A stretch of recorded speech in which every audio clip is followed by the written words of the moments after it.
How realistic is it to make $1,000 in 30 days on Etsy? What is the most reliable path to that outcome? My name is Dylan Jarris, and I'm an Etsy seller of 7 years. I've sold over $1.5 million in revenue on this platform, and that's over $1 million in actual profit. And now myself and my team of 10 coaches, we are teaching over 1,500 Etsy sellers how to scale their businesses using these exact same principles. If you want consistent income, you have to sell to customers with consistent spending habits and consistent income. So number one is choosing who we're selling to, focusing on customers with consistent spending habits, and then giving them what they want. So once you know, okay, who has money to spend, then we need to decide what they want before we decide what we want to sell them. I see so many people just eliminate really lucrative opportunities on Etsy because of their misconceptions or assumptions around what it means to sell that thing. So we need to make a list of everything this person buys, every person they shop for,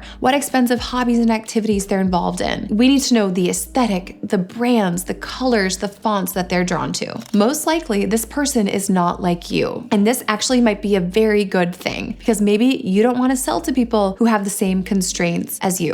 All right, next, let's build your product mix. So what type of a product mix can get you to $1,000 in 30 days? It needs to be a dynamic product mix. It's not going to be a shop filled with t-shirts. It's not going to be a shop filled with 99-cent digital downloads. It needs to be dynamic, where we have different listings that have different purposes. And we need to outsource the parts of the product that we suck at. And this is because product market fit is king. You might know the exact customer or market that you want to sell to, but if your product or design doesn't resonate with them, then it's a total waste of time. And no matter how perfect your SEO is, you're going to need a new product or a new design in order to actually convert them. So building a dynamic product mix means you have different listings with different purposes. The product itself has to actually be perceived as really good. It doesn't matter what you think about it, but your customer needs to perceive it as really good. So how do we know if they think it's good? How do we test an idea before we put all this time and energy into it? One of my favorite ways is to do polls on social media. Get an idea about what colors they like, what fonts they prefer, what price point they would be willing to pay for something. Something I really recommend doing, create a mock-up, put it on social media, and say, what would you pay for this with an open text box? Show people design options. People love choosing between options. Would you like this design or this design? Design A or design B. Give them an option. And then you need to look at your listings objectively. Would your listing win in search results? So I recommend actually looking at your listing side by side against the competition and asking yourself, would it win? Does it beat out everyone else? If not, there's no way you're going to get traction with that product. All right, number 3, it's not the listing count that matters. It is the variety of long tail keywords. I recommend in your first 14 days, get 50 to 100 listings up with the widest possible variety of long tail keywords. So we're not doing keyword stuffing, but we are absolutely maximizing the number of long tail keywords so that you can maximize your SEO. Your SEO needs to be practical and functional, not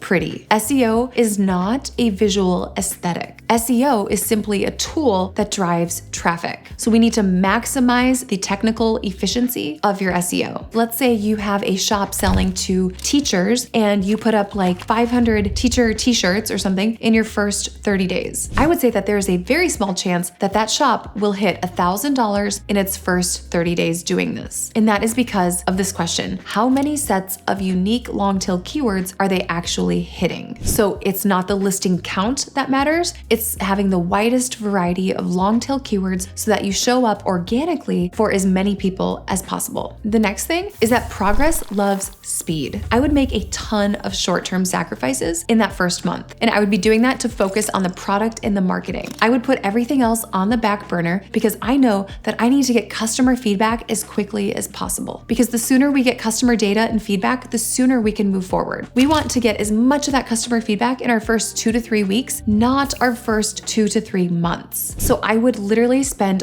all my spare time in my first month putting everything to the side and just focusing on the product and the marketing. The next thing you need to do is to force people to test your product. You might be thinking, how do I force someone to buy it? No, we are not asking our sister and our cousin and our friends to buy things. Seriously, we need to just give it away. When there's like a new froyo shop, they might give a free 4 ounces to the first 50 people who come in the door. This is what we need to do with your Etsy shop. You need to give it away to build a track record. If you have no compelling reasons for people to shop with you, and if there's no social proof, then people just won't. You need to build a track record for people to trust. Now, you could totally just grow this organically over a year or two, or you could work around the clock to really speed up that process. Because the sooner you establish your brand and create that trust, the sooner you have credibility, and the sooner we can establish a normal conversion rate. But without that track record, you have no credibility and your conversion rate is gonna be pretty low. The next thing I would do if I was trying to make $1,000 in 30 days is to drive traffic with organic methods. Organic is one of the fastest ways to grow, and it's how I've grown both of my 7-figure businesses. Facebook and TikTok in particular have most recently been known to be blowing up my students' shops. Now, Pinterest is the long game, but don't sleep on it, because if you never get started, you're never gonna start seeing results. So you're gonna have to start on Pinterest at some point. Now, all of this, it's free. And you see, I could sit here and just say, turn on ads, like $50 a day, but that's not sustainable. And that's not necessarily a practical way to build consistent revenue long-term. You are much better optimizing your listings for mobile and desktop, doing all the site merchandising techniques, and setting up the right SEO, and then driving traffic with organic methods. This involves having a social media presence, but no, you don't need to be out there dancing. You don't need to be building up a big following. Out of the 1,500 plus Etsy sellers that we help, some of them have a social media presence that is really strong where they never show their face, yet it's a strong brand. But if you focus on organic, you're gonna see your traffic grow with a compounding effect. Another reason we focus on organic is because, yes, this video is about making $1,000 in your first 30 days, but what happens after that? The idea is that we build on this, we grow, and we grow while improving profitability at the same time, which is why we're not just feeding the Etsy ad machine. All right, the last thing I would do is at the end of the month, I would repackage and reposition any listings that didn't get any interest. And then I would focus on the more, better, new principles that I learned from working with Alex Hormozi over the last year. And I would apply those more, better, new principles to the listings that are working. If you are curious about the more, better, new principles, definitely watch the video that we're gonna link here in the comments. And if you need any help deciding who to sell to, what to sell, how to get traction on Etsy, just reach out to us. We're helping over 1,500 Etsy sellers in the last year with this exact thing. If you'd like to work closely with myself and my entire coaching team, just reach out to let us know you're interested. We do still take on new students, but we are more selective now about who we accept into our program because we want to make sure anyone who we're working with is really dedicated to building a business. So if you are interested in actually building a business, something that's long-term and that you could potentially replace your income with, we would love to talk to you. You can reach out to us with the contact form below or on Instagram, or just schedule a call with us and we can chat more. All right, we'll see you guys in the next video.